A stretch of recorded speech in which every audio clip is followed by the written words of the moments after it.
Welcome to meeting number 43 of the Standing Committee on Official Languages of the House of Council, and pursuant to the order of reference of Monday, May 30th, 2022, the committee is resuming consideration of Bill C-13, an act to amend the Official Languages Act, an act to amend respecting the use of French within the federal private sector, and to make federal, or rather related amendments to other acts.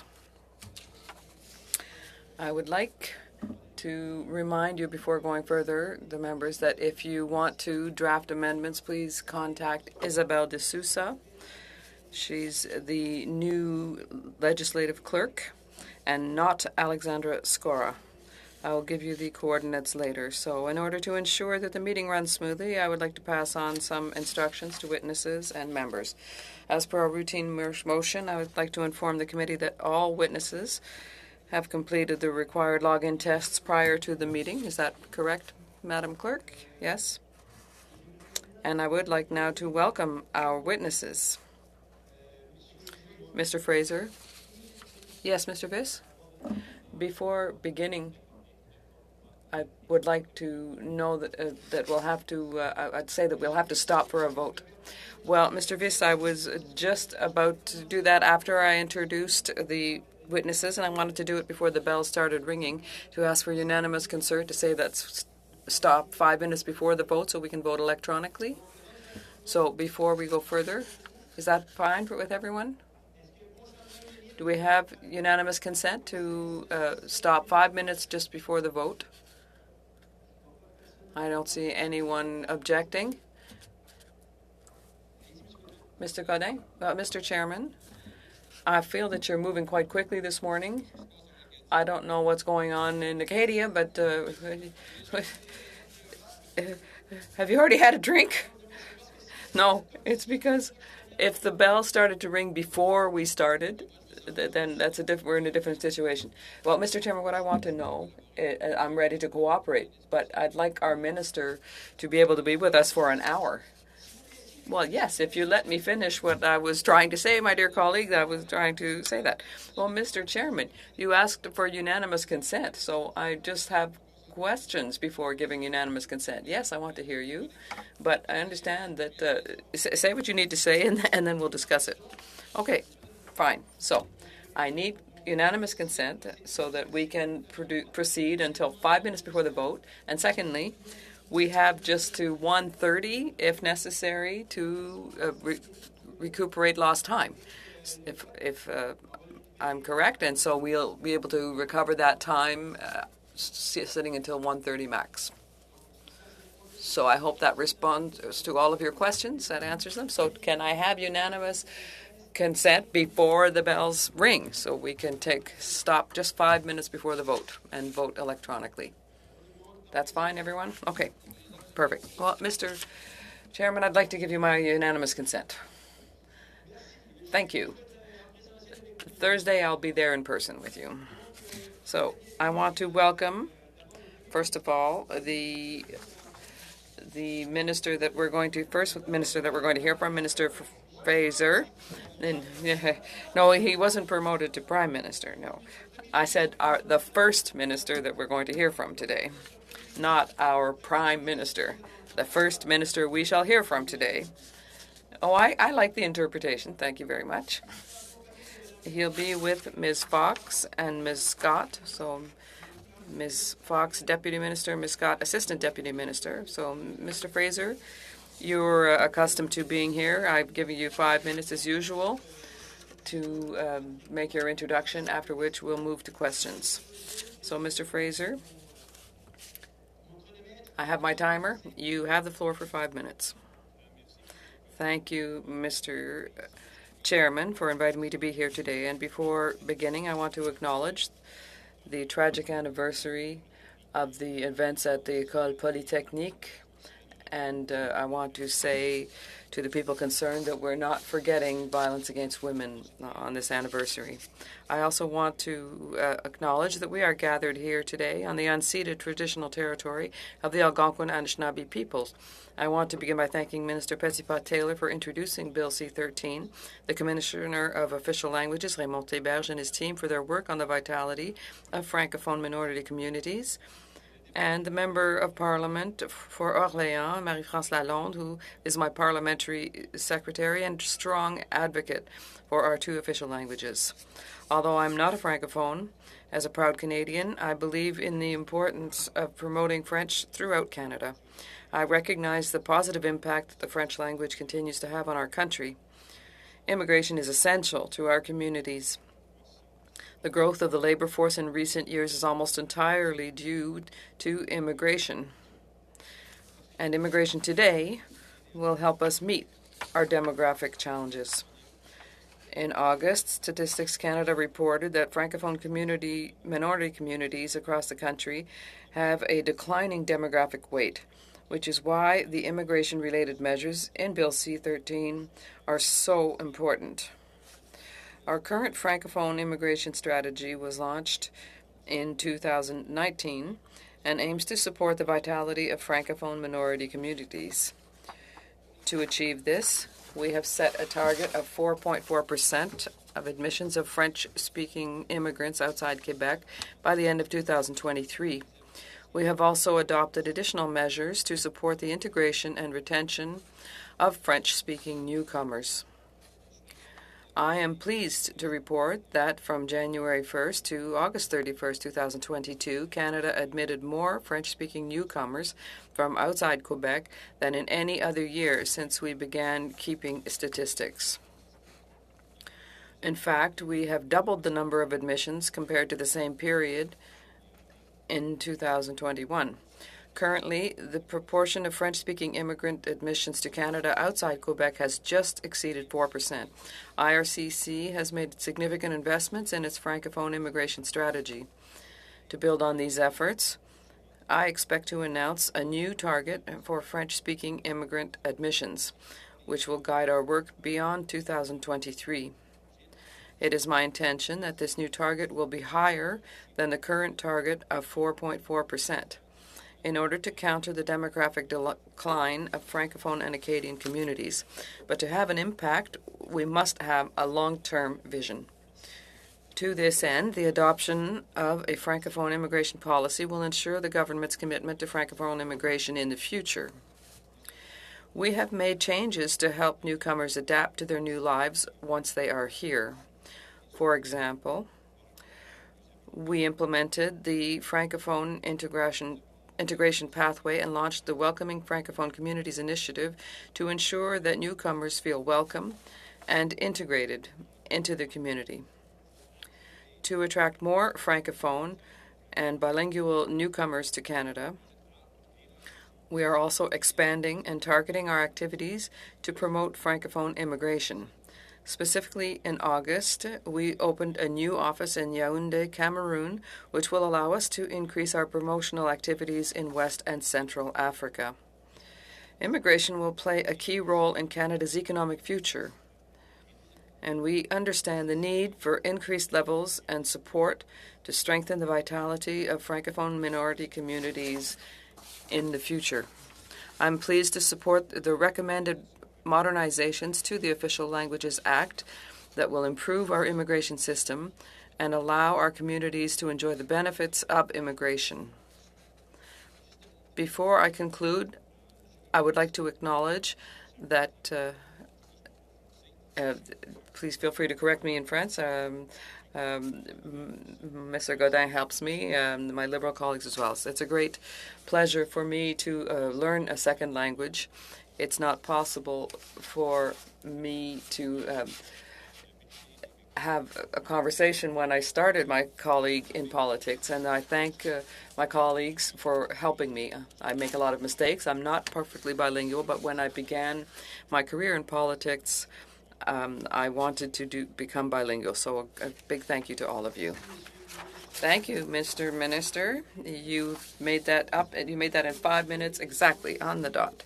So we'll start with the 6-minute round that will be initiated by the first Vice Chair of the committee, Mr. Joël Godin. You have the floor for 6 minutes. Minister, I'm very happy to listen to you in French, and I'm a similar situation. I work very strong for learn to the English, and but now I switch in French. Monsieur, the First Minister being questioned here today. What I'd like to know, in fact, is I understand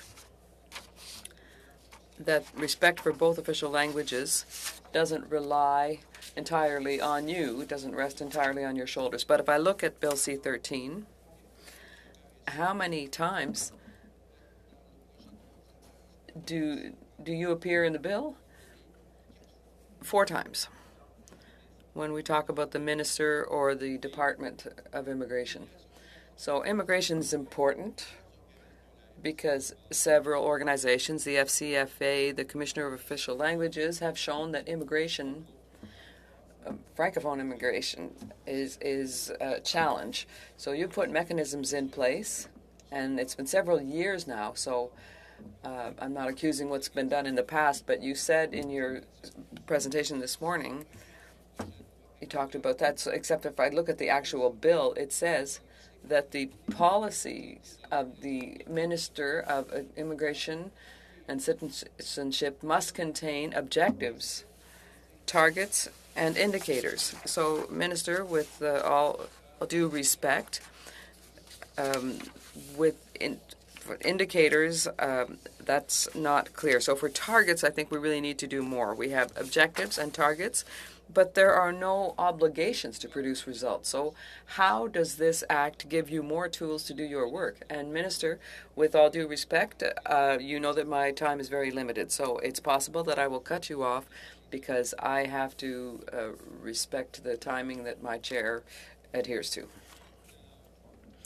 Yes, well, first of all, in my opinion, it's not the number of times that the terms or those words appear in the bill that makes the biggest difference. When the bill asks the Minister of Immigration to develop targets and indicators and goals, it's a process. As we know, the conversation in my department to develop a strategy with this bill, it's not just one option. It's critical for our department to move forward measures to improve and increase the number of newcomers who speak French, to increase the demographic weight of Francophones in Canada. It's very important as well. We want to protect the French culture in Canada and their identity for small communities and the bigger communities, to develop an immigration strategy. And without those new Spanish-speaking newcomers, it's impossible for us to support a higher number in general. Now, with Bill C-13, in my opinion, each minister has insisted on developing the same approach to bring in more Francophone immigrants.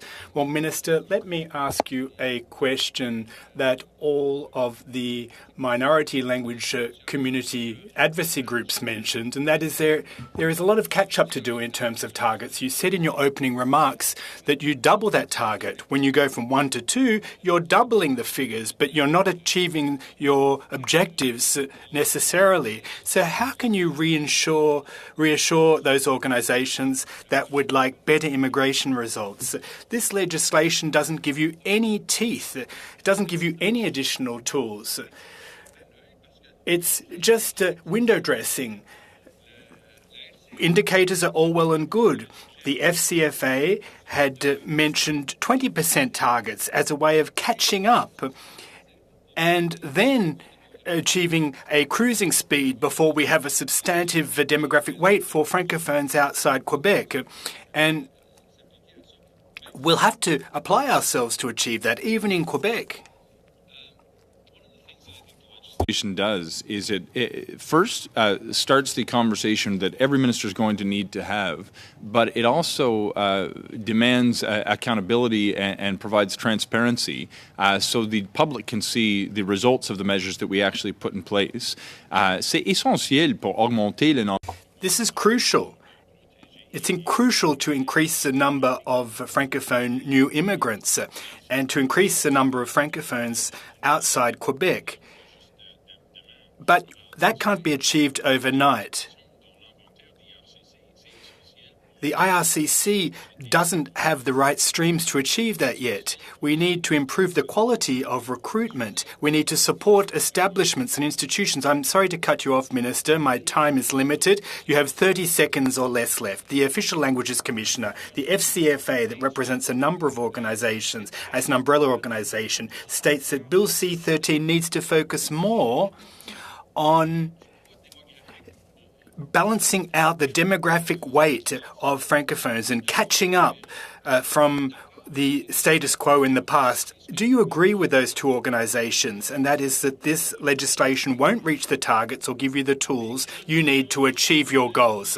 That's a great question. Unfortunately, your 6 minutes has run out. We'll hand the floor to Mr. Drouin. 6 minutes. The floor is yours, Mr. Drouin. Well, thank you very much, Mr. Chairperson, and thank you very much, Minister, for being with us here today with not much advance notice.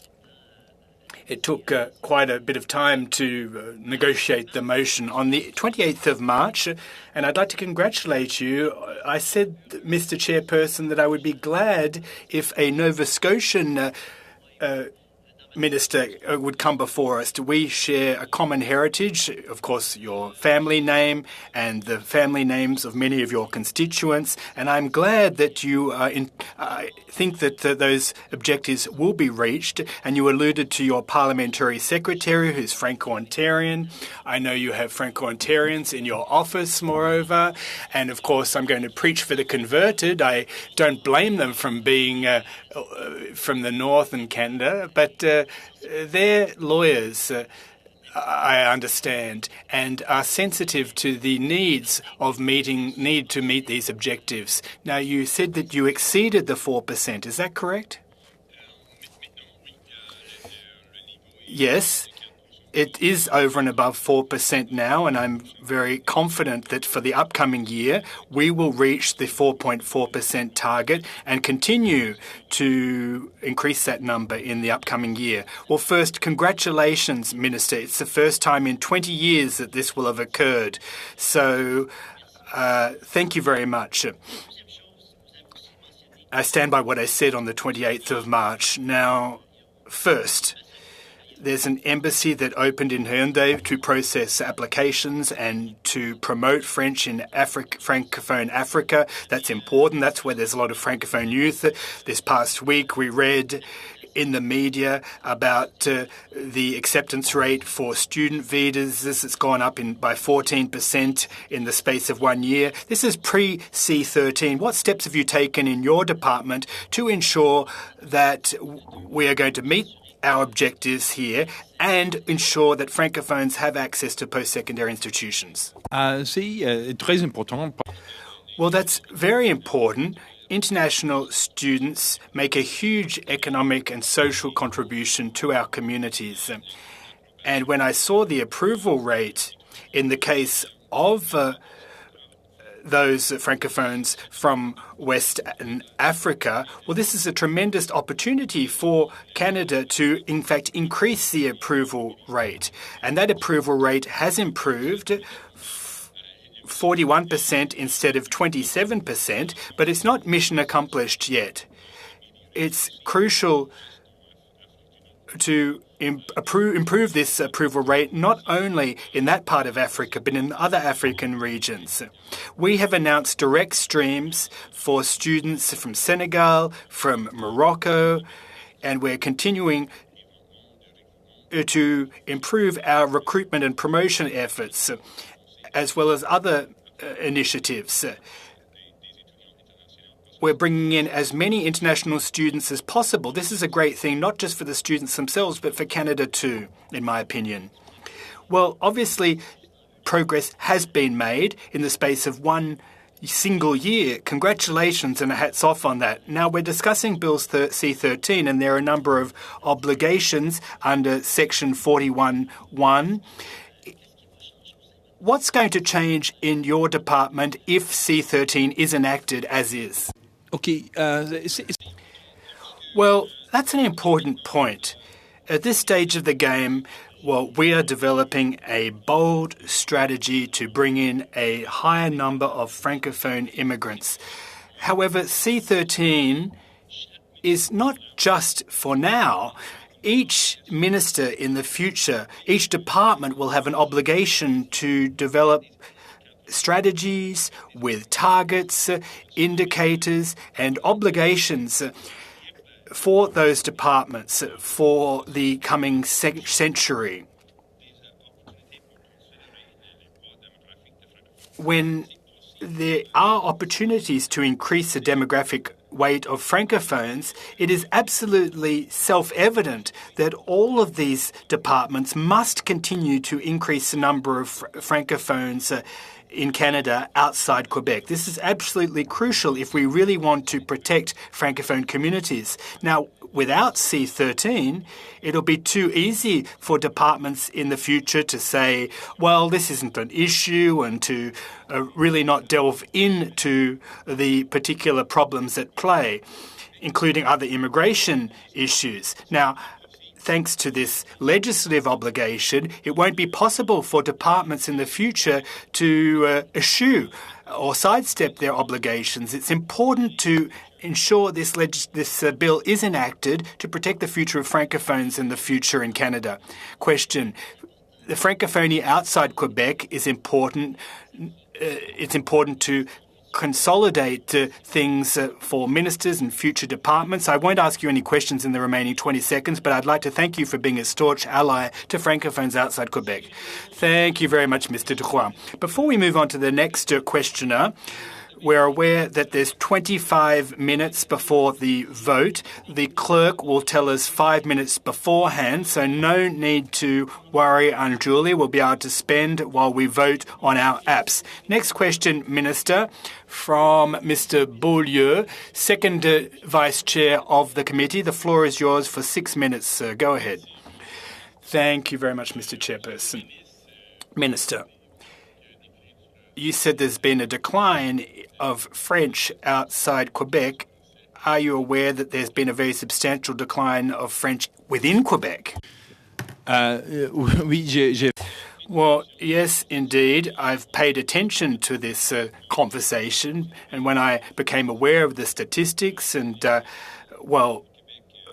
immigration, of course, outside Quebec is a jurisdictional issue for me in particular. We have a good relationship with the government of Quebec and other provincial governments, and we're sure that they will choose the appropriate candidates for immigration purposes.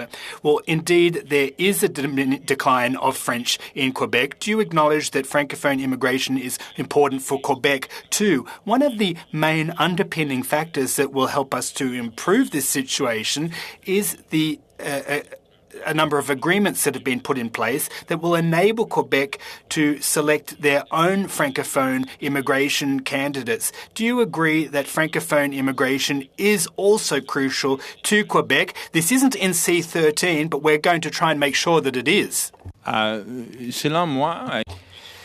In my opinion, immigration is important to each and every community in Canada, both inside and outside Quebec. Now, we do have the Canada and Quebec agreement for that very reason. Quebec has the opportunity to choose its economic immigrants and across all categories.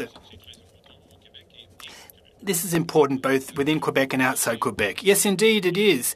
Outside Quebec, temporary immigration is something that's used by the federal government to circumvent the Canada-Quebec agreement. We're seeing increasingly that there's an increasing number of folks who have a temporary student status, for example, or temporary foreign workers, and there are no language criteria in the applications, and apparently only 46% claim that they only speak English.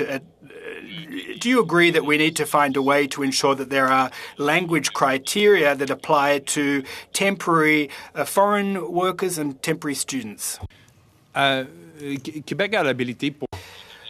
Quebec can issue certificates, immigration certificates, the CAQ, Certificat d'Acceptation du Québec, in the selection process. There's a twin-track process, federal and provincial, and the provincial government can, in fact, bring in foreign students and workers as they see fit. Well, there are Francophone African students that are coming in, and according to Radio-Canada, there has been a slight improvement in that regard, but only slight. And apparently, the government ignored the fact that there was racism in the immigration department, and that's just the way things are. But increasingly, well, Quebec does issue the CAQ, but a lot of those applications are knocked back. Now, when it comes to temporary foreign students, universities admit the students, the Quebec government then accepts them, and the federal government denies student visas for quite a large share of them. That's an issue. And oftentimes Quebec isn't even in the loop as to who's been accepted, who's been knocked back. Mr. Chairperson, you're not on mute. We can hear you, Mr. Chairperson. Unfortunately, we can hear you.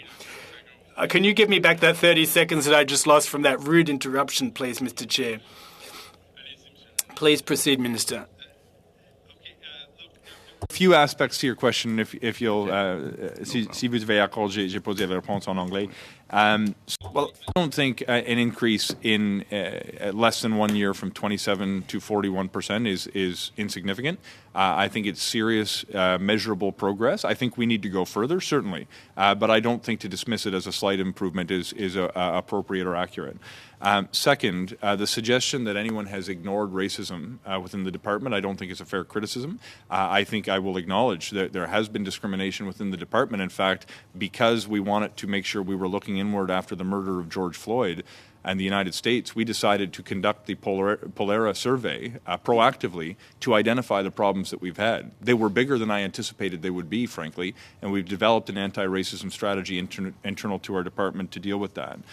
When it comes to the rejection or approval of students who are coming to Canada, each case is still going to be decided on its merits. I actually think we need to do more to increase the acceptance rate, as we have seen some progress so far, and we need to continue to work towards developing a pathway to permanent residency, as was indicated in my mandate letter, in order to make sure that there are students who are currently being refused on the basis that they're not likely to return home.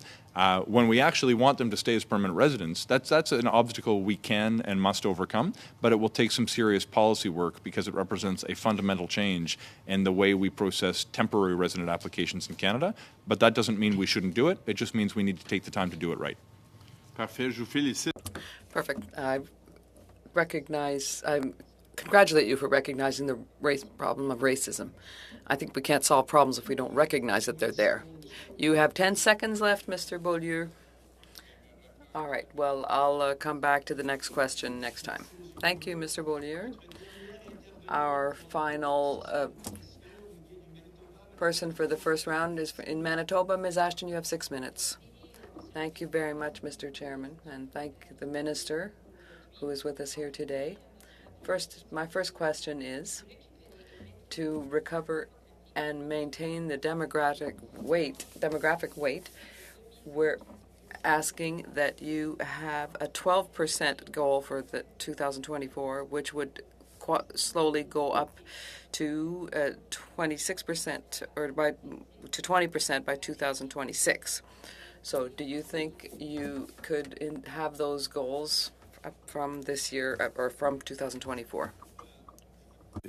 Before I set goals for the future, I think I need to demonstrate that I can achieve the goals that we've developed with the communities that exist today. We worked before my tenure in this position with FCFA and des autres parties prenantes. And other stakeholders to establish the goals, but it is essential for me to identify or to reach the initial goals before establishing further ones if I want to have the confidence of the community. A goal without a plan to achieve that is not a good thing.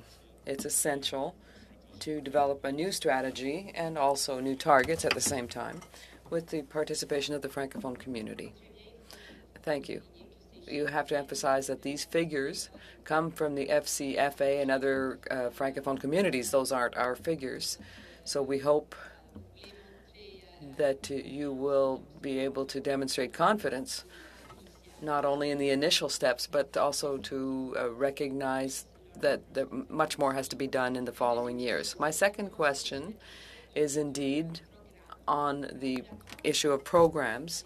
So to reach the goals identified by the Francophone and Acadian communities, we have to have bold strategies and not just the status quo. Communities are asking that you have an Francophone immigration program that is distinct from the others, that it is tailor-made to respond to the needs of Canadian francophonie. Will your department develop new programs that are separate and distinct for francophones?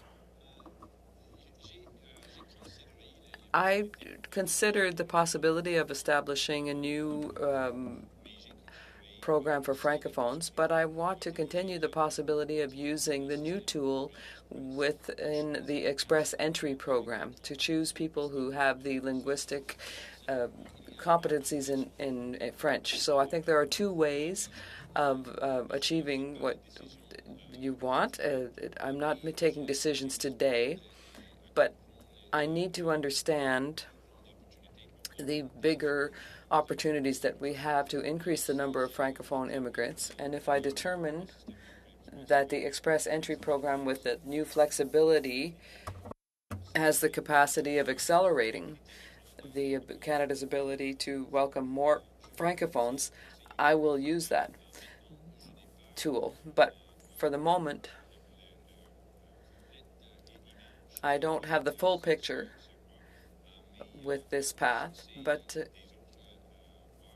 there are other paths that might establish better opportunities for me and for my department to welcome a higher number. So if that's the case, I'll choose that tool. But I need to complete the exercise to consider what the best strategy will be before taking a decision. That's understood. And what we share with you is that there is a clear request for a special program. Yes, we have to use the tools we already have, but if we want to be successful in reaching a much more ambitious goal, which we'll have to if we want to protect French, it's clear that the communities feel on the front lines that they're asking for a special program for Francophones. Thirdly, we have found this week, we see that IRCC has started to make efforts to decrease the number of student visas being given out. So what are the concrete or tangible steps that your department is going to take to ensure that Francophone African students are admitted in the same levels as students coming from other areas of the world? Yes, we have to take steps to increase the number. Today, I was saying that the approval rate has gone up from 27%, and today we are opening a new office in Cameroon to provide services for the Western African region and Central African region. So we'll continue to offer promotions, and we have to let people in Africa know that settlement services exist in the community, and there isn't a magic bullet solution, but it's critical for me to continue to increase the approval rate and that the number of foreign students coming in general for Francophones it must go up. So it's critical for people who speak French, and if people can continue to live in French in Canada, that's important. Thank you, Ms. Ashton.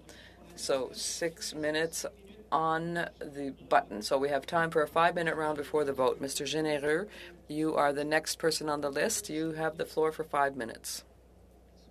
Thank you very much, Mr. Chairman, and thank you for being here today, Mr. Fraser.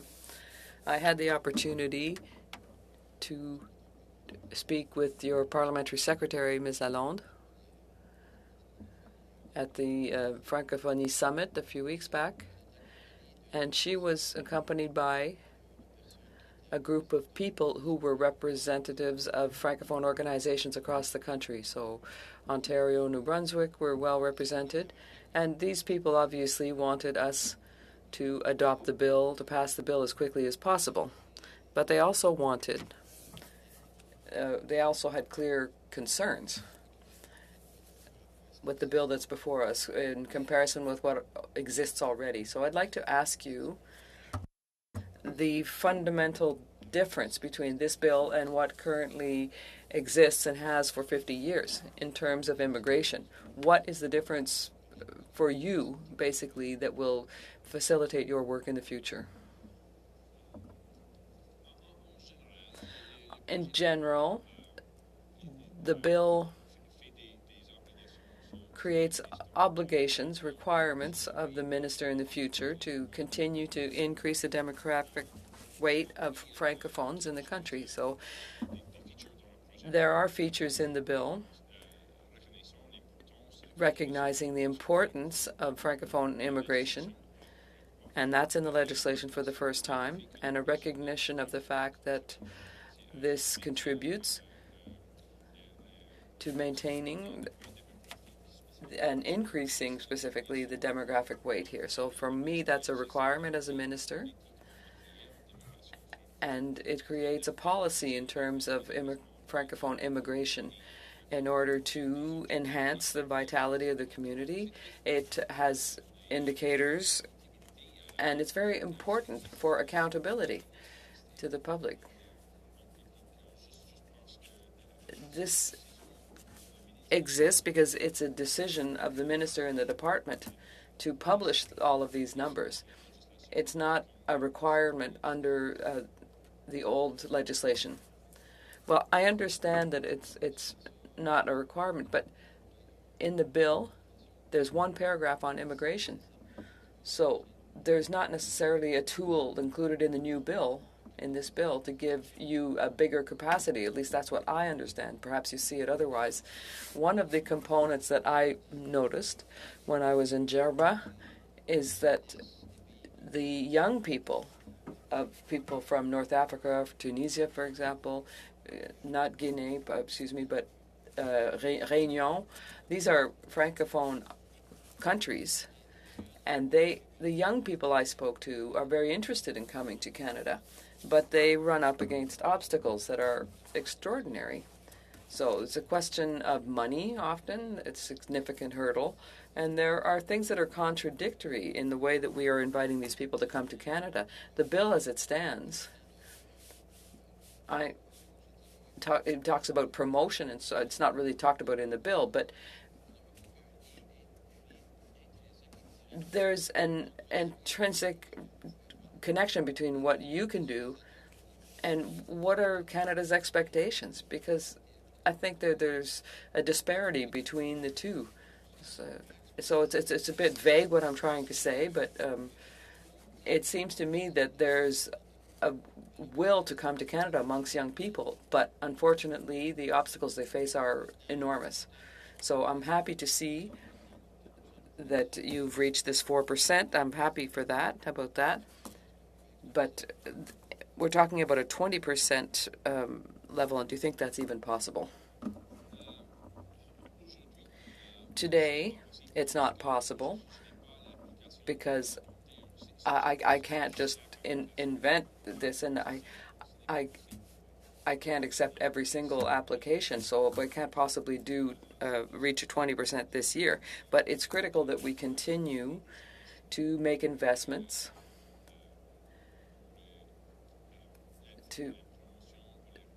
for promotion and recruitment, to demonstrate to applicants that there is an option for them to come to Canada and stay here. A permanent resident, but without letting so many more young people know. You may have met a lot of them, but not every person in French-speaking countries is thinking about leaving their country of origin, let alone coming to Canada. Mr. Chair, are you... Okay. Thank you, Minister. The 5 minutes is up. We have how many minutes before the vote, Ms. the Clerk? About 8 minutes. Okay, I'll start with Ms. Kayabaga. We might cut you off, but we'll come back to you afterwards if we have to do that. So you have 5 minutes, or let's say 3 minutes. Thank you, Mr. Chairman. Good morning, Minister. Recently, we had witnesses who came to appear before the committee to discuss the fact that they are francophones. They want to stay here, and one of the tests that they have to pass to get their permanent residency is to pass a language test. So these are people who are francophones. They're born francophones. So why should we continue this exercise of making francophones sit a language test? Yes, it's not just an issue for francophone communities. There are also people who are anglophones and who have graduated from a program in Canada with the same challenges. So I'm open to the suggestions of the committee to improve the abilities of francophones and anglophones to set up a new life here as permanent residents. But I think it's appropriate for a study. It's not really the same issue as C-13. It's a different issue, in my opinion. But if the committee makes recommendations in that area, I'm always happy to have good strategies. Well, I think it's something that was already mentioned through this committee, but also a suggestion to decrease the expectation level for these tests, because these people were educated in Canada, and they have at least the same level as people educated here, but sometimes even higher. But the tests are at a different level. So, Mr. Minister, I'd like to congratulate you for the changes that have been made since last year. But even with the question that my colleague asked across the way, he spoke about challenges for students from North Africa that they have to try to come to Canada. And yet, you have statistics that are quite high. So could you speak a little bit more about the recent announcement on the changes made to the refusal rates for Francophone students coming from Africa? Ms. Kayubaga and Minister, I interrupt you. Keep the question in mind. We'll suspend temporarily just the time to go and vote, and we'll get back after the vote as quickly as possible. So this meeting is suspended.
announced. Ms. Kayabaga, you have about 2.5 minutes left.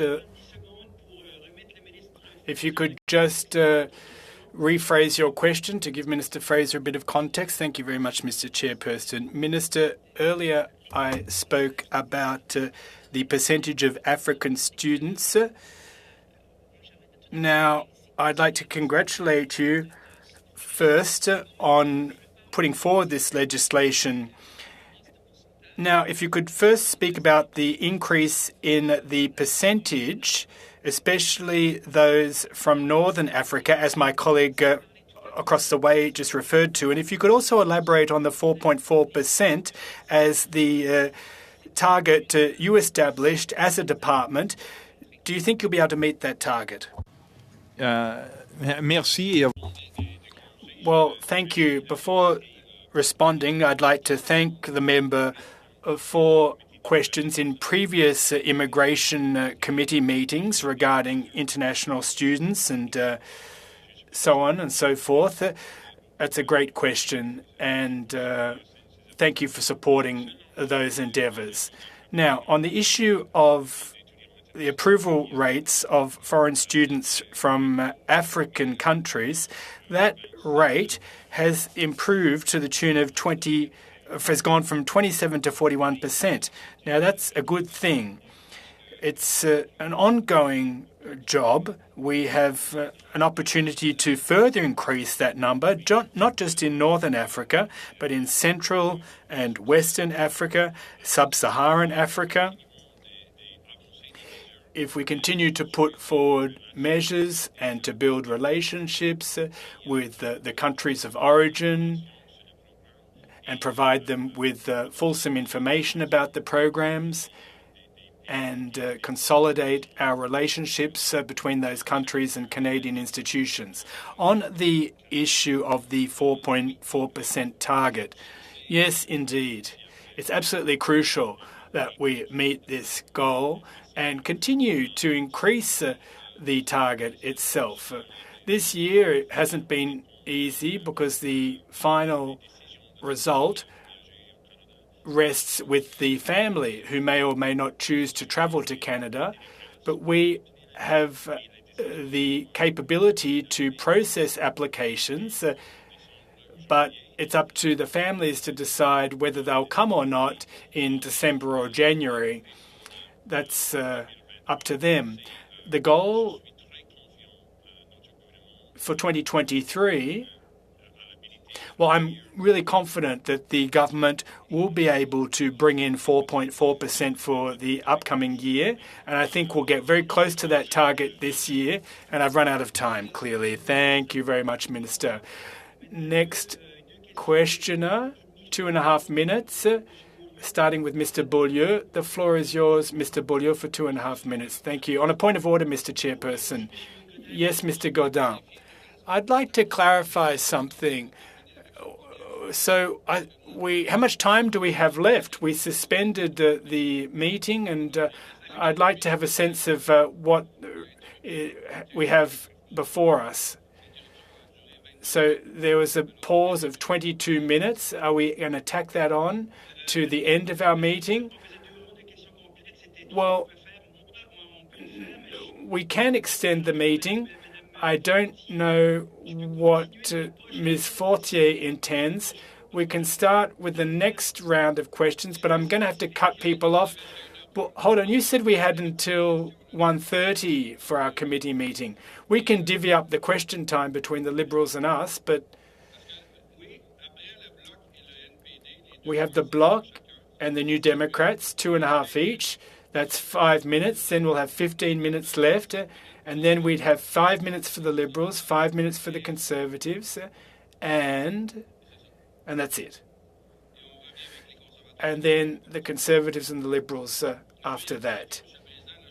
I don't want to muddy the waters, Mr. Chair. Well, yes, we can proceed in that manner. We did mention extending the meeting. We did agree. We can have another round of questions. Conservative, Liberal, and then we'll conclude. 5 minutes apiece? Yes? Okay, 5 minutes apiece. Okay. Yes. Is everyone okay with that? Perfect. Well, the floor was Mr. Beaulieu's. Your clock starts now, Mr. Beaulieu, 2.5 minutes. Thank you very much. Earlier, you said that Francophone immigration is important across Canada. Has there been any specific efforts to increase Francophone immigration outside Quebec?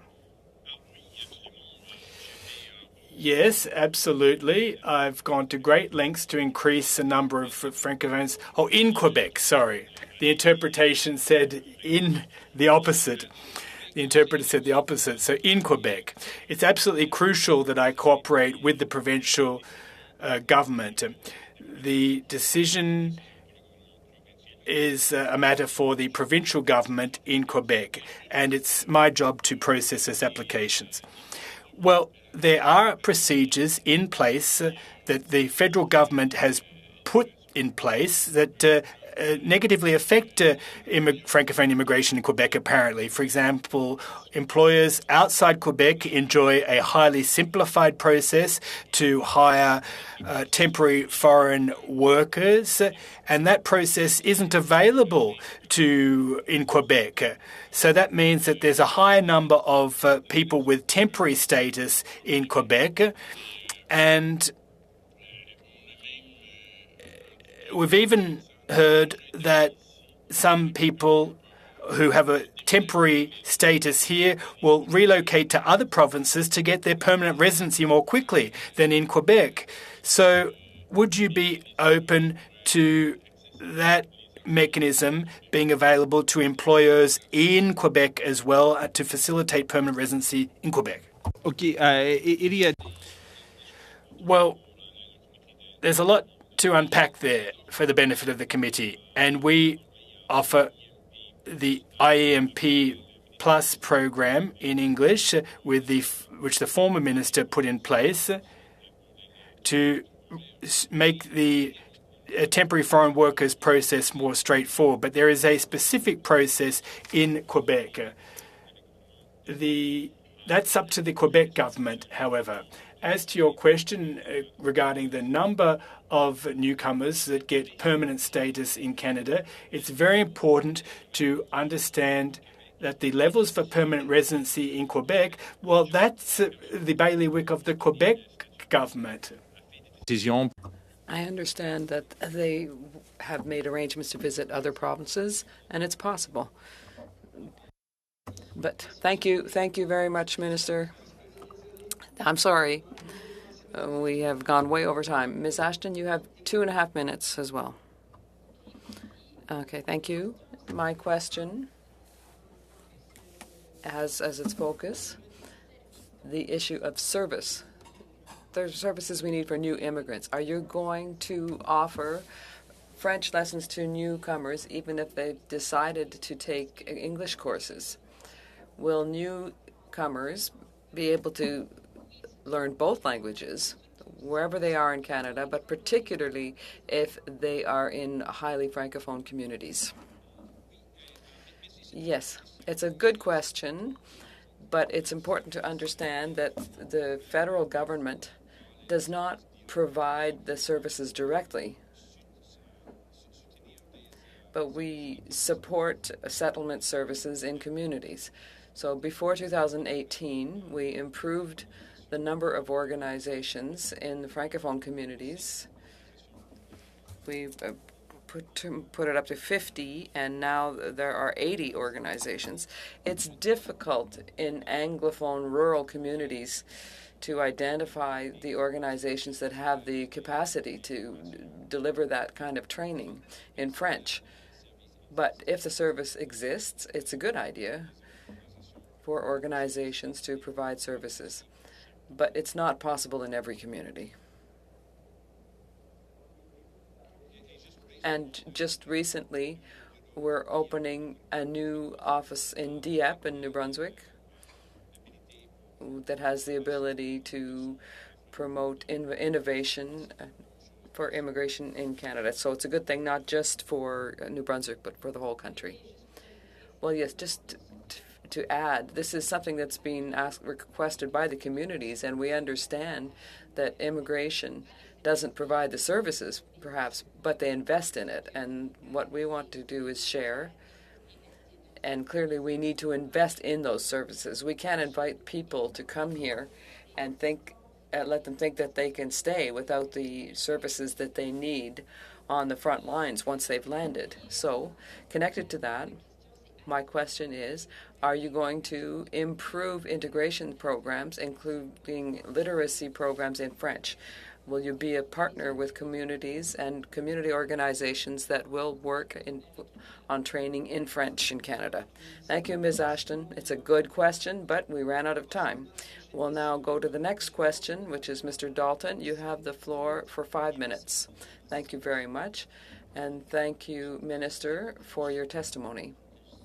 So I am a member from British Columbia, as with Mr. Viss, who is with us virtually. But we count on immigration, Francophone immigration, across the country, not just in Quebec, but in the West as well. There's a great interest. We see that in our schools. There's a great deal of demand for immersion programs. It's very important. But immigration is critical. You spoke about an increase now to 4% of immigrants, so in the last year for Francophones. Do you have the figures, the statistics, as to how many there are in the West, in Alberta and BC, or is that the total amount? Well, I don't have that with me now, but it would be easy to give those numbers to the committee later. Okay, thank you. We had testimony here last year during COVID with all the problems of services for newcomers through immigration. So the government, the federal government, in our region, it was organizations like Francophonie de la Colombie-Britannique. The provincial government really took over. Our offices as members did a lot as well. But there were big gaps, and I know that now there are many more workers in the department that are working with immigrants. But we always see that even if there are more workers, there are fewer applications compared to before COVID. So the waiting times are longer and longer. It's really difficult for people who want to come here and immigrate. So can you speak a bit about what you're doing now to go much faster? I know there are many people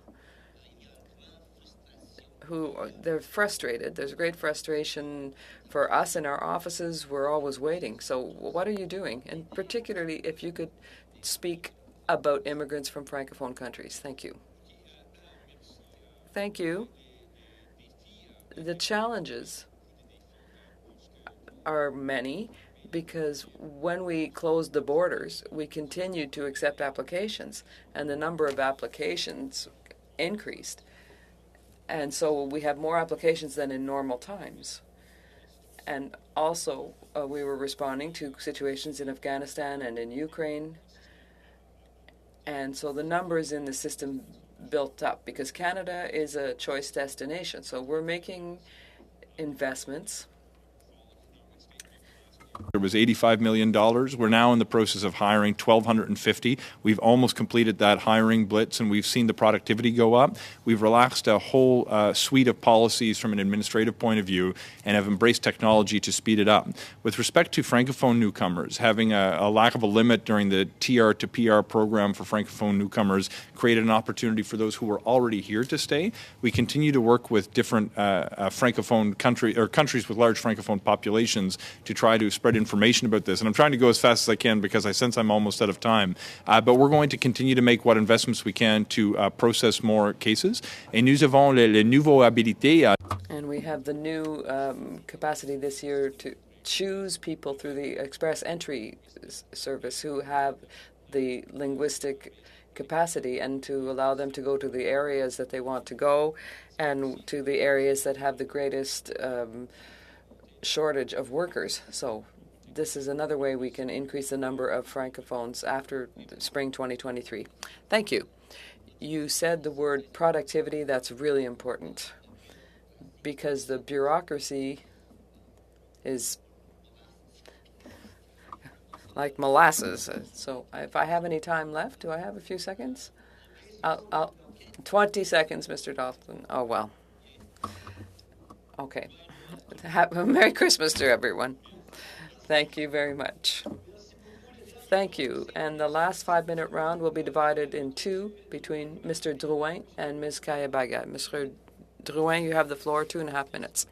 Thank you very much, Mr. Chairman.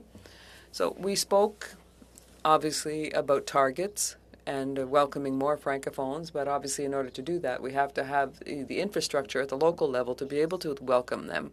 I know that in the past, because I have a very francophone community in Hawkesbury, I know that we had the Cité Collégiale, and the minister responsible for that is here, and they have a mandate to train and help newcomers who are francophones coming from Africa.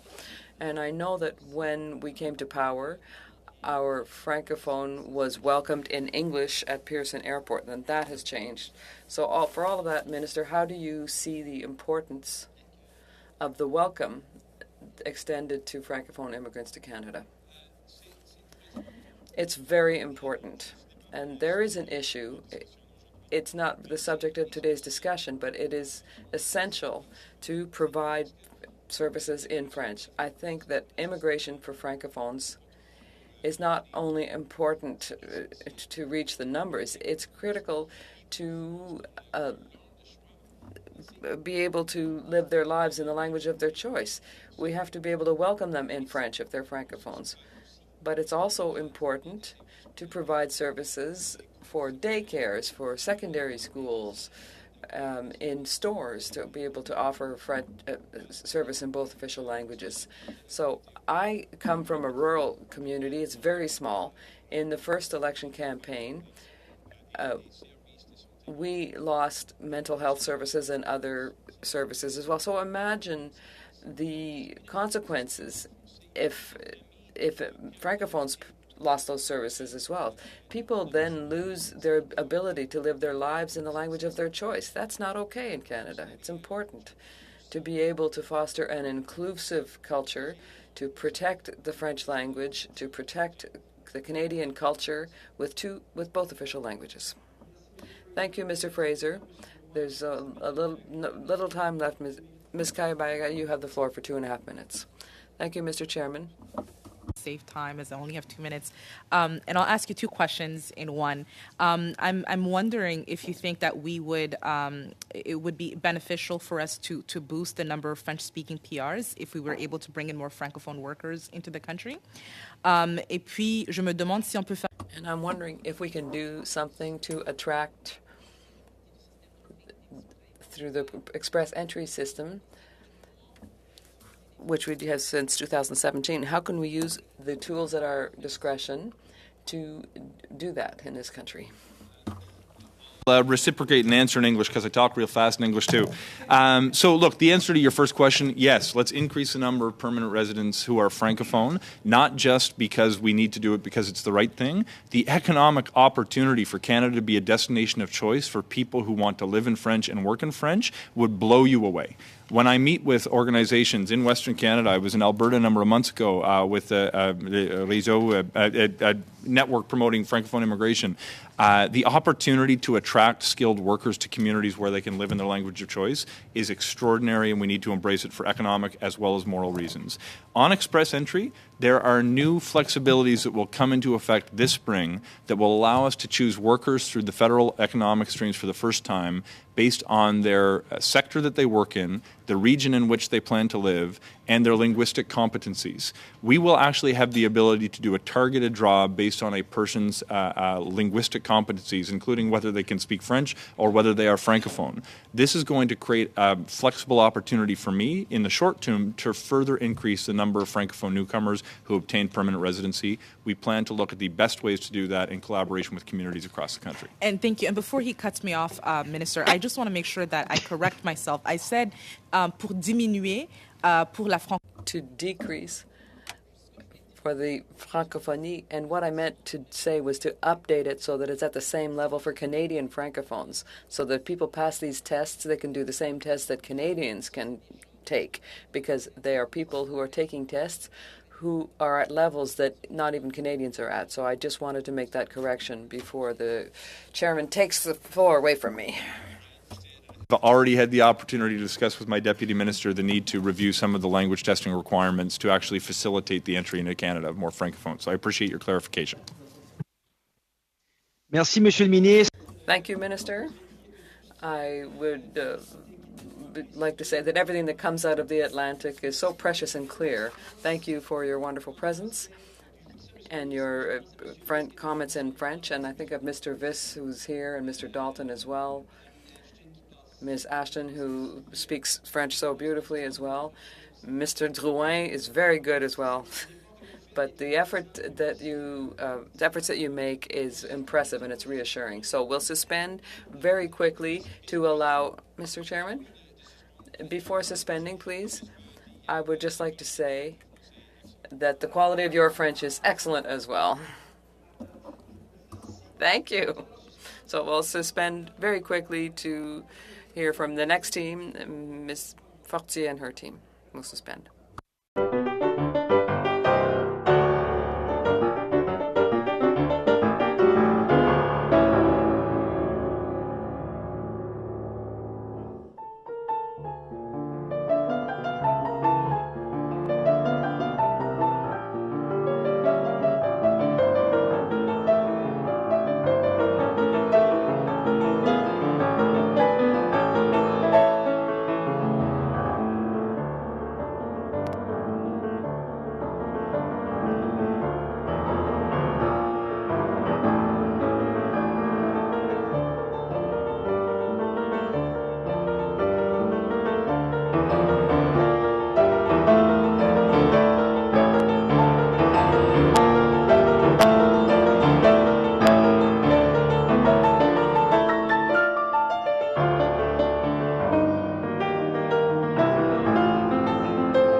Second panel, it's our pleasure to welcome Mona Fortier, Treasury Board Secretariat Chair, accompanied by Sonia Lebris, Acting Associate Assistant Deputy Minister, Carson Quell, Executive Director, Official Languages Centre of Excellence.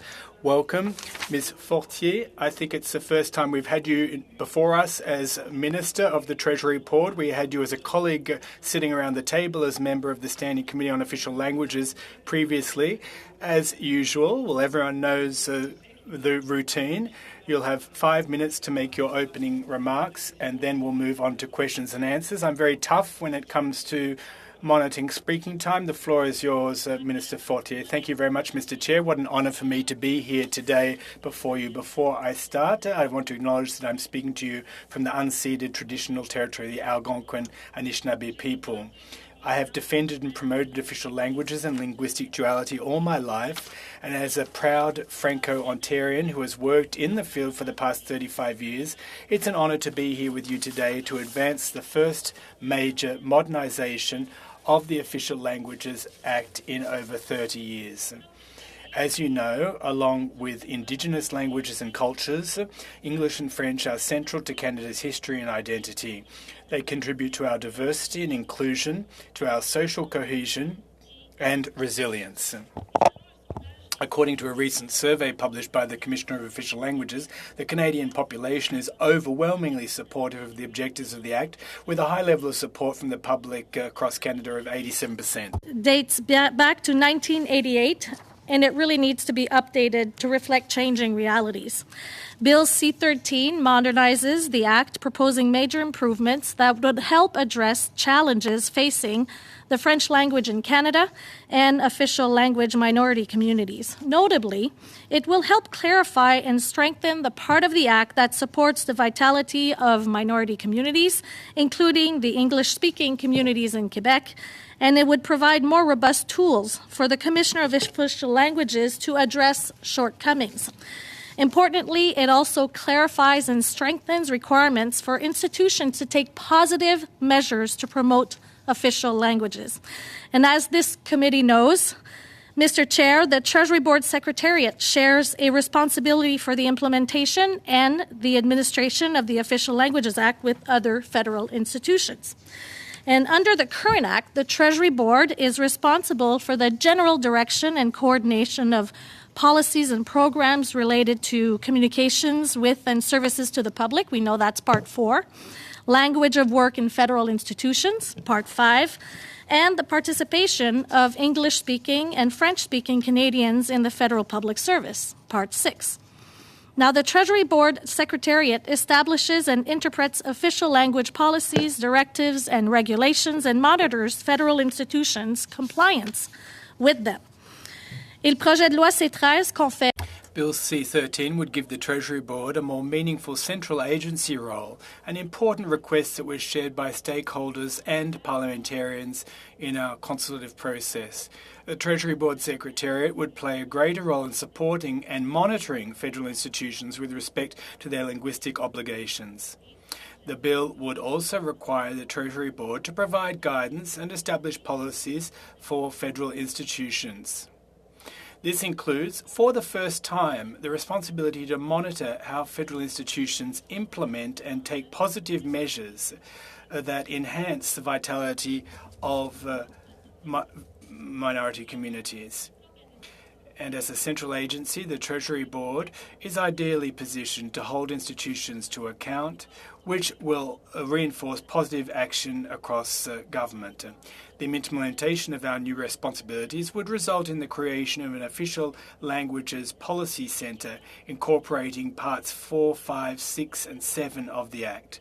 The Treasury Board will report on compliance in annual reports on official languages.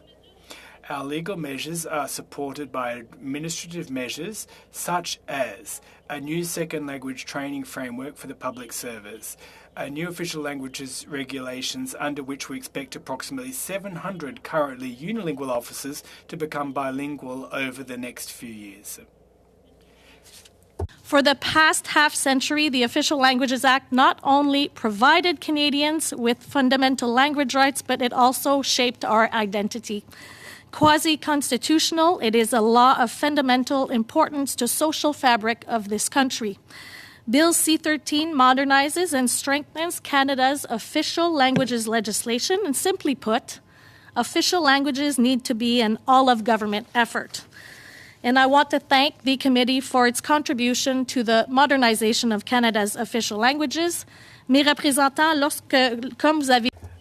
As you said, Mr. Kashenkov, Sonia Labrie are with me here today to respond to your questions. Thank you very much for the opportunity to enjoy this historic moment with you. Thank you, Minister. First round of questions, 6 minutes each. First VP of the committee, Mr. Joël Gaudin, who will start us off. Thank you very much, Mr. Chairperson, and thank you very much, Madam President of the Treasury Board.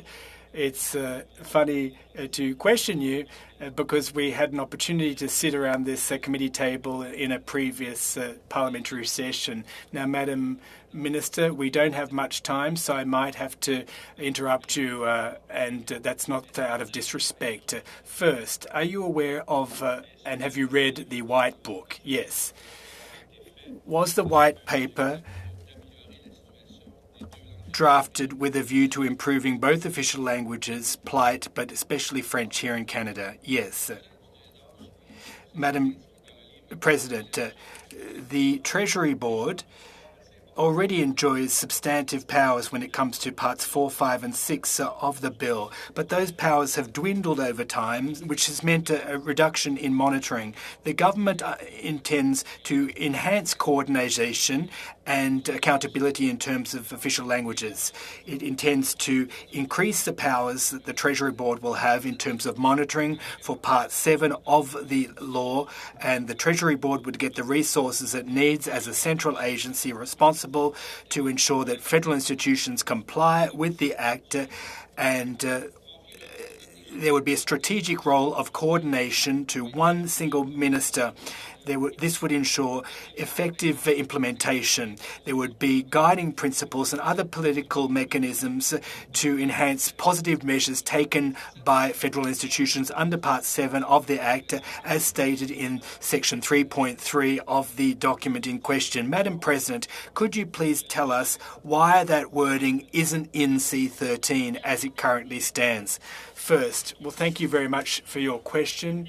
We know that it has been some time that we've been reviewing this legislation. We've met with a number of stakeholders, and within the government apparatus, we've sought to determine how we can address. Sorry to cut you off, Madam President, but I'm explaining that to you, but unfortunately you're engaging in quite a long preamble. I'd like quick answers to my questions, please. Well, listen, what's important is that the Treasury Board plays an important internal role in the government, and Canadian Heritage plays an external role. By sharing those two roles, Madam, sorry to cut you off again. Mr. Chairperson, on a point of order, Mr. Chairperson says, Mr. Drouin, could we just have questions and answers without interruptions? I'm having trouble following. I've stopped the clock, Mr. Gaudin. Madam President of the Treasury Board, I'm going to ask a different question. Please, could you restart the time, Mr. Chair? I'll quote the President, Pierre Debaney, a Liberal, advised the Minister of Canadian Heritage at the time that he would not be able to implement the legislation effectively, and stated that this wording will cause you a great deal of frustration. For the past 35 years, Mr. Debaney has been right. C13 will make the problem worse by increasing the role of the Minister of Canadian Heritage and making that minister responsible for coordination. The government says that it follows science. Why is it being so obstinate in terms of relying on an outdated model that hasn't worked for the past 3 decades? Well, let me speak to the approach that we intend to take. The Treasury Board will play the role of central agency to monitor and assess and ensure compliance with Parts 4, 5, 6 and 7 of the Act. And obviously will allow Canadian Heritage to pursue its external expertise, given that it knows what's going on in the field so well, and that will ensure that the Treasury Board can determine compliance of institutions throughout the government apparatus. So that is the role that's being proposed under C13, such that the Treasury Board will have more responsibilities than it currently has, so that we can focus our efforts on ensuring that there's proper monitoring, evaluation and compliance with the various measures, programs, initiatives. Thank you very much, Madam President of the Treasury Board.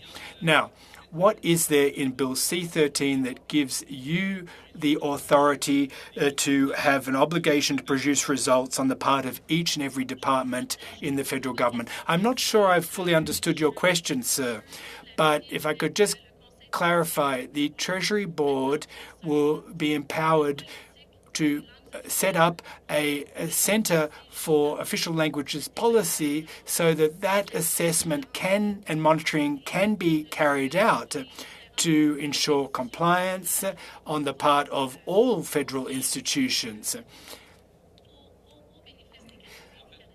Well, Madam President, what I'd like to know, and my question was quite straightforward, do you have the tools you need as President of the Treasury Board to get results? An obligation to produce results on the part of each and every department. Well, yes, but there's nothing in the legislation. In the legislation, it will be in the legislation. We will enjoy that power, and the Treasury Board will get those powers. And when the bill is enacted, in short, we'll be able to issue the regulations that are required to properly play our role. And as I said earlier, we will report annually on the efforts that we're making. Well, sorry, that's not exactly the question I was asking, but thank you very much for your cooperation.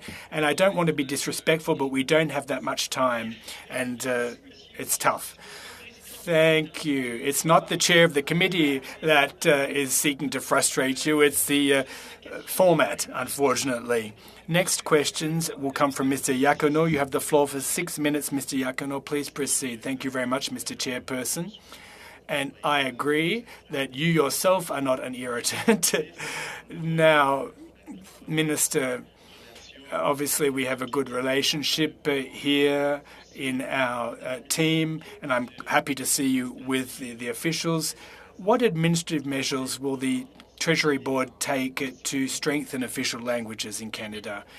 Thank you very much for the question, and I'm glad to respond to all of your questions. I know you're working very hard as a committee to get this bill through, and we're all on the same page here.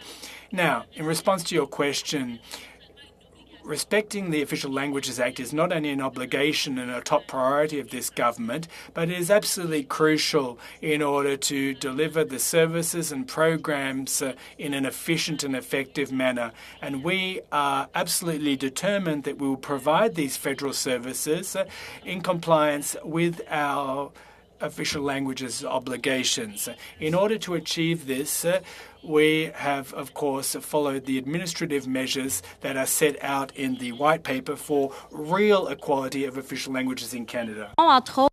We develop a new training framework for the public service that is going to meet the needs of all learners, and particularly for Indigenous people, and also people who are people who have disabilities, and we're ensuring that positions within the public service be identified as bilingual when it's necessary. You know that that is done at an appropriate level of bilingualism, and as I said earlier, it's essential to create a work environment that encourages the use of official languages in the public service.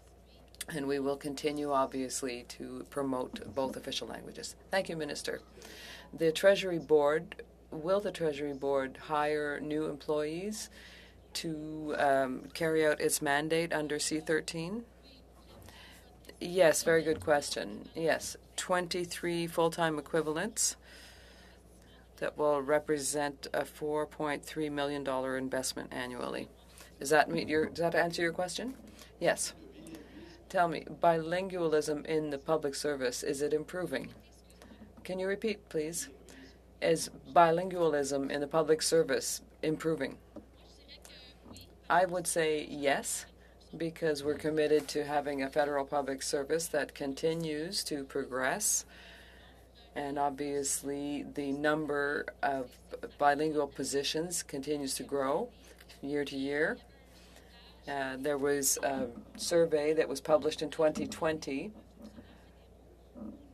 amongst federal public servants, and 9 employees out of 10 feel comfortable to communicate with their supervisor in the official language of their choice.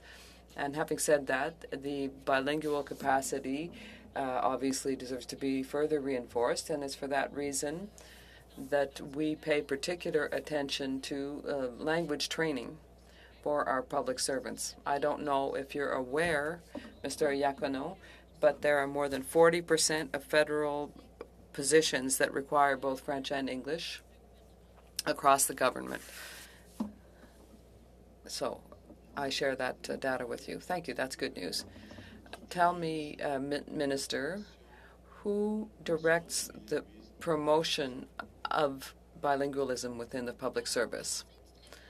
Well, the Treasury Board has what we call the Policy on Official Languages, and I don't know if you've already heard about champions, but this policy obviously requires that each of the 200 federal institutions appoint an official languages champion to ensure or support the administrator in the development of a vision that integrates all official languages programs. So our champions are across the government, and they allow us to create a culture of bilingualism. It allows us to see how things go in terms of development, in terms of promotion. And obviously, on a daily basis, the champions contribute to ensuring that federal institutions respect the Official Languages Act. Thank you. You said earlier that 40% of federal positions require French and English. So how many public servants are bilingual? Tell us that. Well, I mentioned earlier that it was 44% of public servants who are bilingual. So that is the statistic in terms of people working across the whole federal government who are bilingual. And is that a percentage that we want to maintain or increase? Well, if you ask me, I'm an eternal optimist. I want to increase it, particularly because we're putting into place opportunities, training opportunities, recruitment opportunities for people who have the ability in both official languages. So for me, it's going to just continue climbing. We have to increase that number. Thank you. Less than 15 seconds, Mr. Iacono. Thank you, Mr. Chairman. Merry Christmas to you. Thank you. So the next question will come from the second Vice Chair of the committee, Mr. Beaulieu. You have the floor for 6 minutes. Thank you, Mr. Chairman, and thank you, Madam Minister, for being here today. First of all, I wanted to ask a question about Statistics Canada and the Treasury Board's role plays an important role in that. Well, in the sense that Statistics Canada is an entity with whom we work a lot to ensure that we have good data in the carrying out of our functions. That's right. So when Statistics Canada wants to publish something, let's say, does that have to be approved by Treasury Board? Well, the role of the Treasury Board is to be an open government, so Statistics Canada will publish on open government, the data. We don't approve, we just publish. Okay, because the head of Statistics Canada said that he couldn't publish data on rights holders because he hadn't had the approval. Well, it's because we didn't have a full census of rights holders. So if there's one thing that the current government has put into place, it is that possibility that all rights holders be part of the census. And now Statistics Canada now has the opportunity through the census, and we saw it through the last census in 2021, that all rights holders were recorded. So you have a responsibility in terms of the language of communication. Yes. What do you think? There was a CBC Radio-Canada survey that said that 68% of federal officials or public servants in Quebec had to learn English, but only 13% outside of Quebec had to learn French. So why is it such a high percentage of positions that require the knowledge of English in Quebec? So, well, thank you for having raised that survey, that study. What we know is that across the government there are regions that are designated, and so within those designated regions, positions are designated as well. So, for those positions, both languages are required. So, obviously, your question, when we know this, as Minister Putzpa-Taylor shared in the House, we are losing ground in French across the country. And so we're putting forward measures to ensure that we can promote French. Well, what's difficult is that in Quebec, the language of work is French. That is the common language. It's critical to ensuring the survival of French in Quebec. But federal institutions are a brake on that, because even the chair of the Public Service Alliance in Quebec said that in the public service in Quebec, the federal public service, there is systemic things are done systematically in English and French, whereas it should be French. So how can you act in C13? There is a request for an amendment from the province of Quebec, indeed pointing out the fact that Quebec is, Francophones are in a minority situation, and the French should be the predominant language in the public service federally in Quebec. So is that feasible? Well, first of all, I want to ensure you that federal services have to be offered in both languages across the country. And obviously, as you know, in C13, we're going to encourage and ask businesses, private businesses that are federally regulated, to offer these services in both languages. Well, in the end, you're repeating this principle of bilingualism, but that goes against the language of the French language charter in Quebec. It's the only one in North America, and the only way we can survive really is to integrate newcomers in French. So we need these people to maintain our demographic weight. So the federal government already is undermining that principle of the first language spoken. 33% of immigrants should have English in French, or services in English, rather. So we're minimizing the number of Francophone immigrants in that way. So if we want to bring these amendments to C13, we want, if it's adopted, do you think that it's feasible to make efforts in that regard?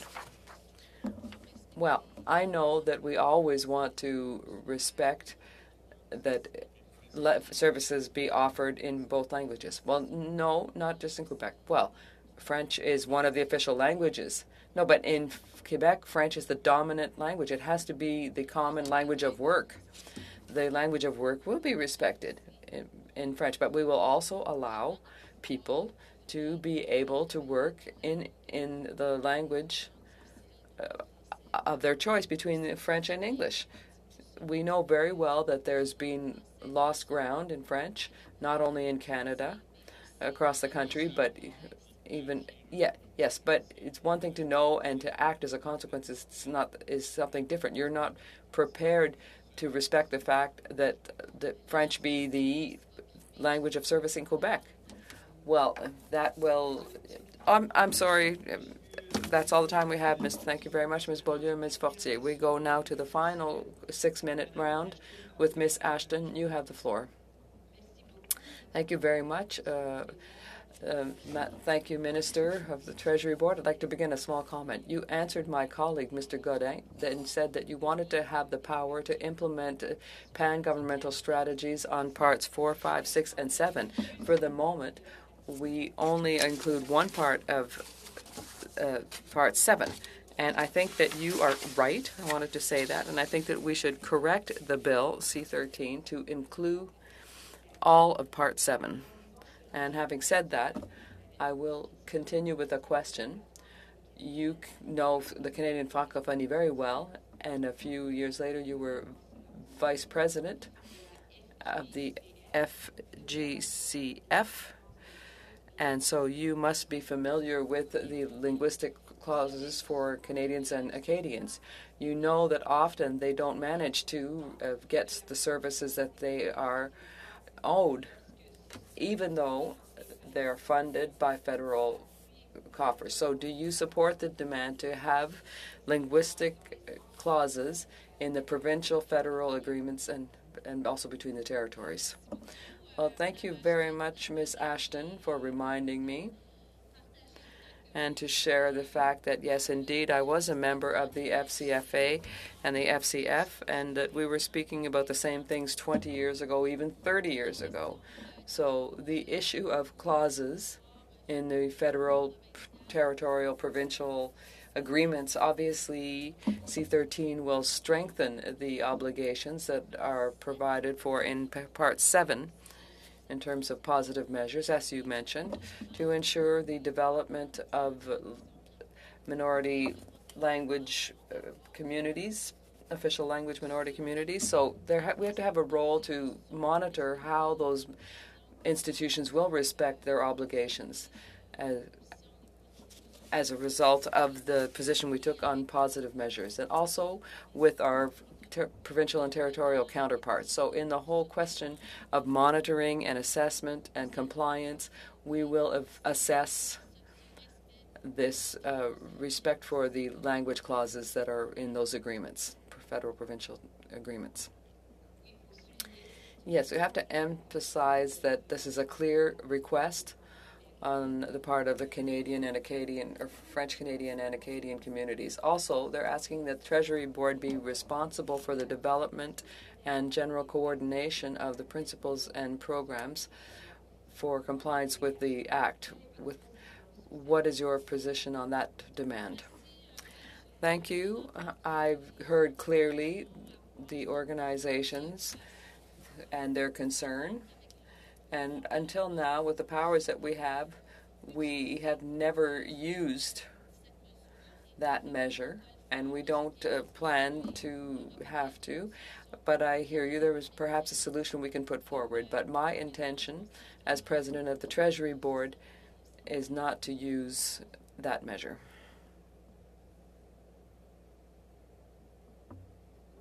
I'm sorry? Okay, fine. I'll continue.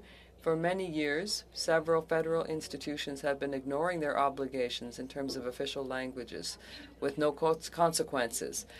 With Bill C-13, do you intend to review the responsibility framework so that all senior officials will have to be accountable for the measures taken to put forward the necessary positive measures to support the vitality and enhancement of official language minority communities?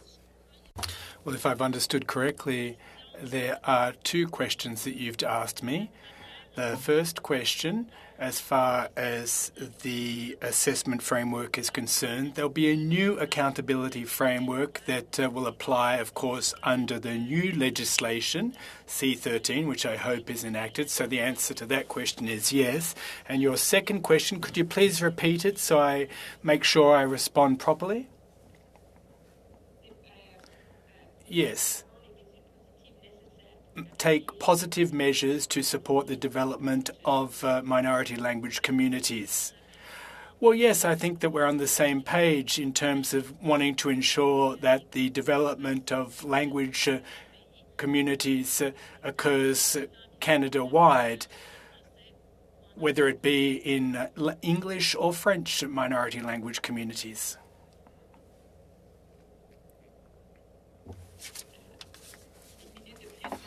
1 minute more, Mr. Chair.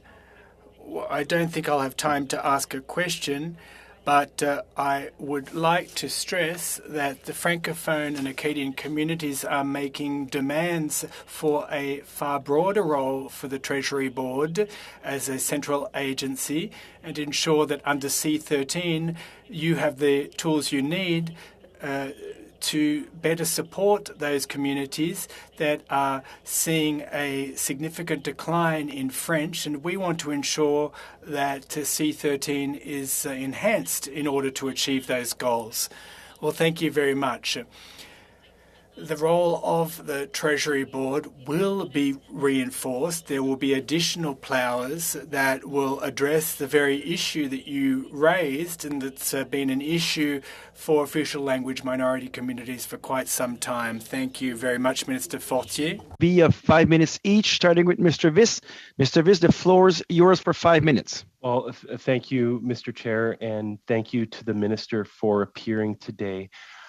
I've been looking very closely at the second part of this act in respect to federally regulated workplaces, and paragraph 6, clause 1 is of major importance. It says, in relation to communications with or services provided to consumers in Quebec, or in relation to workplaces in Quebec, Quebec's Charter of the French language applies instead of this act to a federally regulated private business if the federally regulated private business chooses to be subject to Quebec's Charter of the French language. The second paragraph goes on to say a federally regulated private business must, in accordance with the regulations, give notice of the day on which it will become or cease to be subject to Quebec's Charter of the French language.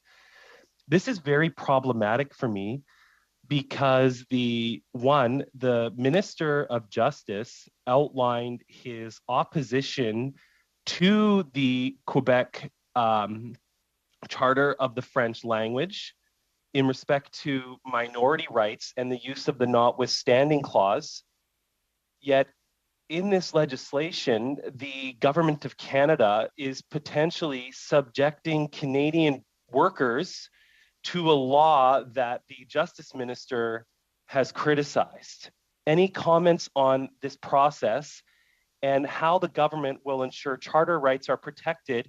Say, for example, a business decides to be subject to a law that the Prime Minister and the Minister of Justice have criticized for its use of the notwithstanding clause and the potential charter challenges related to individual rights in respect to language. Thank you. Well, thank you, Mr. Vis, and thank you for your statement and question. I know that you will be receiving Minister Petitpas-Taylor on Thursday. She'll be able to probably go more in a deep dive. I would say, and I want to state that all Canadians deserve to be served in the official language of their choice by federally regulated sectors. And we also expect that businesses in these sectors take the official languages obligations seriously by demonstrating leadership and setting examples. And with all due respect, the Minister, Commissioner, I'm going to interrupt you. I have very short. You can if time. you want to. With all due respect, this specifically on the notice paragraph, it specifically says that the business must provide notice, not the individual. So in this context, a business is determining the use of language, which happens, but you guys are encoding this in law, in which their employees will be subject. So that's why it's problematic, because you have your Justice Minister making challenges about the notwithstanding clause and its use, and in respect to language protection. But then you're allowing a business owner to make a charter decision for its employees. We will be, as I said earlier, bringing federally regulated sectors to follow C-13 and make sure that Canadians can be served in the official language of their choice. But and I believe Madam, the law states that it's the business's choice whether they follow the federal law or the provincial law. Well, we will be enforcing the fact that with C-13, with federally regulated sectors, they will have the ability to offer those services in both official languages. And I know that you'll be able to dive in more with Minister Petitpas-Taylor on Thursday on this issue. And I would let her bring forward the analysis that has been done for that provision. Okay, in good faith, Minister, I'd ask you to review those sections of the law, because what you just said almost contradicts the powers of the Official Languages Act, the amendments under Clause 54 moving forward of Bill C-13. for federally regulated workplaces. What you just said almost contradicts it because it says very clearly that it's up to the decision of the federally regulated private business to determine if work is done in French or English. And for the record, I have no problem with the steps the Quebec government has taken. I'm only addressing this in the context of our Prime Minister, who said that the notwithstanding clause it's problematic how the province of Quebec used it. And secondly, the Justice Minister, who comes from Quebec, has also stood in strong opposition Thank you, Mr. to Viss. this law. Thank you, Mr. Chair. Thank you, Mr. Viss. Sorry, we passed your time. Madame Lattanzio, 5 minutes. The floor is yours. Thank you, Mr. Chair. Thank you to the Minister for being with us this afternoon. Minister, I'm going to address some of the questions that I have for you in French. The first one being a little bit maybe carrying through the first question that was asked by you by my colleague opposite side. Pourquoi est-ce que le Conseil du... Why does the Treasury Board not ensure coordination as a central agency instead of Canadian Heritage? I'd like to hear you elaborate on that. Well, first, thank you very much for your question. As I said earlier, the Treasury Board will play the role of central agency to ensure compliance, assessment, monitoring of the various federal institutions. We are well positioned at the Treasury Board to play an internal role. Canadian Heritage will be better positioned to play an external role, given that it has in the field knowledge and experience. Now, for our part at the Treasury Board, we are going to establish the standards and monitoring mechanisms across the government, and Canadian Heritage will focus its efforts on the provision of programs and services and engagement with stakeholders. Let me give you an example. The Office of Canadian Heritage across the country has confirmed experience in the field, whereas the Treasury Board is only present in Ottawa. Now, as you know, it wouldn't be effective for an organization such as the Treasury Board, which is responsible for the implementation of programs, that it also be responsible for monitoring compliance. So Canadian Heritage can't look after that aspect. It will be the Treasury Board that addresses compliance. And perhaps you've heard from stakeholders such as Linda Cardinal and Michel Bastarache, who also agree that the Treasury Board Secretariat shouldn't be the only body responsible for the legislation, despite the fact that its role does, in fact, need to be bolstered. Now, there's something else that I wanted to point out. We are making a crucial change here at the Treasury Board. We will hold federal departments to account when it comes to them taking positive measures to promote official languages. And I think we demonstrated this clearly and well, we are the best central agency to be responsible for that area. Thank you very much, Minister.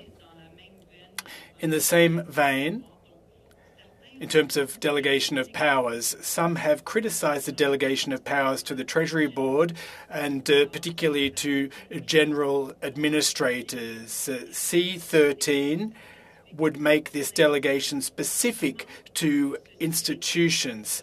How has that kind of mechanism been used to good effect in the past? Well, when Ms. Ashton asked that question earlier, I responded that we've never actually used that power, so we don't have any experience in that regard. Will the government put in place a tool to have an official languages lens to all policies and programs and initiatives and services put in place by federal institutions based on the comparative analytical, or rather the GBA lens? Well, indeed. GBA is something that is always factored in gender-based analysis, that is. And in the French-English reform, we talked about real equality of official languages in Canada, the infamous White Paper, and the government has confirmed its intention to review the impacts of the initiatives taken by departments and as they affect the official languages minority communities. This initiative will have a more of an administrative and not a legislative focus, which means that C13 does not, in fact, refer to it, but it will be taken up, administratively speaking, when C13 is enacted, and I hope that it is. Thank you, Minister. How will the government improve services to minority official language communities in Quebec, notably the English community? It's a good question, but your time has run out. The next two questions, 2.5 minutes apiece, please. Mr. Mario Beaulieu, to start, the floor is yours. Thank you very much. Now, in the same vein as what Ms. Latanzio was just saying, since the very beginning, when the Official Languages Act was put into place, the positive measures in Quebec have, in fact, served the Anglophone community and benefited it. Will anything change under C13? Response. Well, we have to support minority official languages communities in Quebec, including the Anglophone one. Of course, we're going to continue to support that official languages community. So there'll be nothing for French, you're saying? Well, obviously there will be something there for French. Since the outset, we have stated that we are fully aware that there is a decline of French. But I'm sorry, I don't have much time, Minister. I don't have much time. You know that Quebec is calling for recognition of the fact that only one official language is threatened in Quebec and in peril.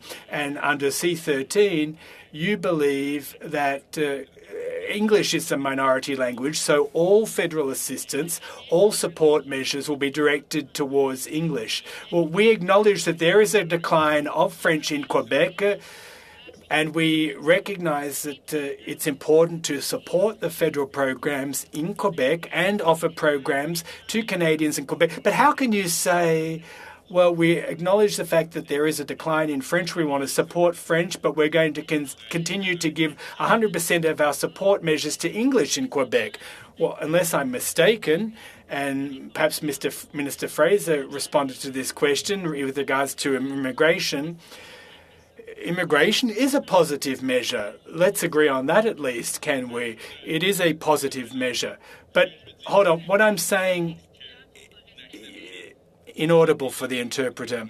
So the Quebec government is making certain demands. You're not responding to them. There will be no assistance for the federal government in terms of positive measures for French. There are positive steps across the country under our program to ensure, with the public service, for example, we have a training program, but 68%. Just a moment, please. Just a moment, please. There's 10 seconds left. But we can't hear. But just 67% of positions require English for about 9% of Anglophones. It makes no sense at all. The Canadian legislation is the biggest thing in the anglicization of Quebec. Thank you. The next 2.5 minutes, is it Ms. Ashton or Mr. Boulris? Who's taking the question? Mr. Boulris? Okay, go ahead. You have 2 minutes and 30 seconds. I just wanted to say that I'm back. I don't know. Go ahead, Ms. Ashton. No, that's all right. It's not exactly an ideal time for me, as you can see. So they're growing up. Okay, go ahead, Mr. Boulris. I'll start the clock over. Thank you, Mr. Chairman. And I thank the President of Treasury Board for being here. We have heard over the last few months talk about many problems within the federal public service with respect for French, meetings held only in English, correspondence sent only in English, and probably what you are saying is that you recognize the shortcomings of the federal public service over the last few years and months, particularly that you are putting forward corrective measures to deal with this in the future. Well, first of all, you always want to improve. That's a principle I always hold dear. And I want to be the head of Treasury Board and to bring, I lead almost 80% of my meetings in French. And so I'm giving an example. The other thing I wanted to say is that we have work to do. I won't deny that. We can improve things. We can encourage people to work in both official languages, and we do that. I spoke a bit about this earlier.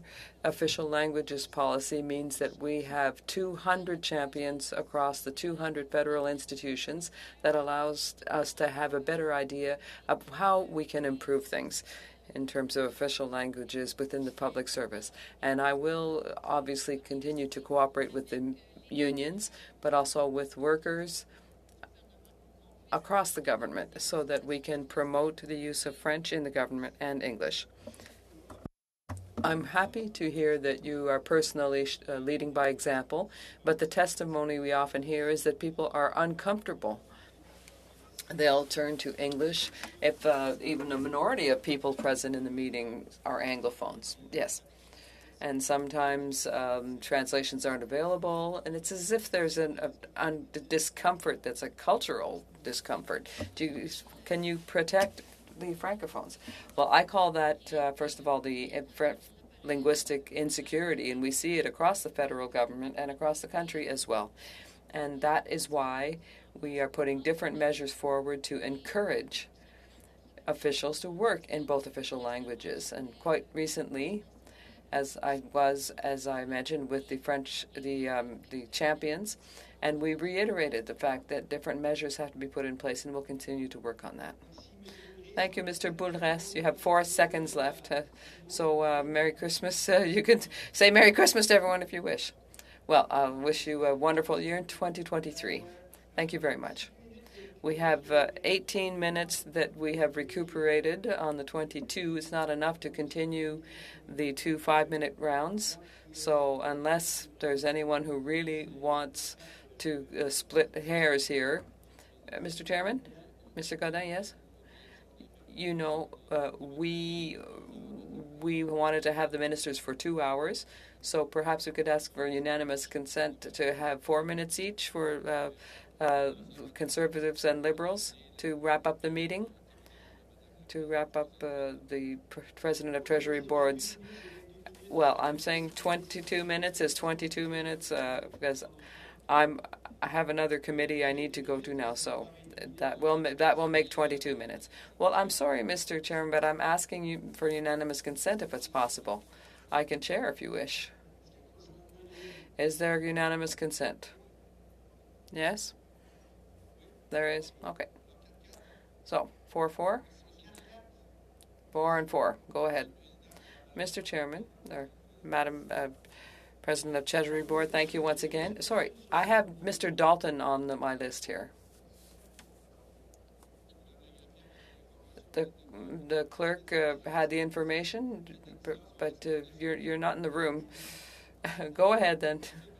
Mr. Chairman, thank you. So, Madam, I just wanted to check with you. Are you open to us moving amendments to allow the President of the Treasury Board to have more powers under C-13?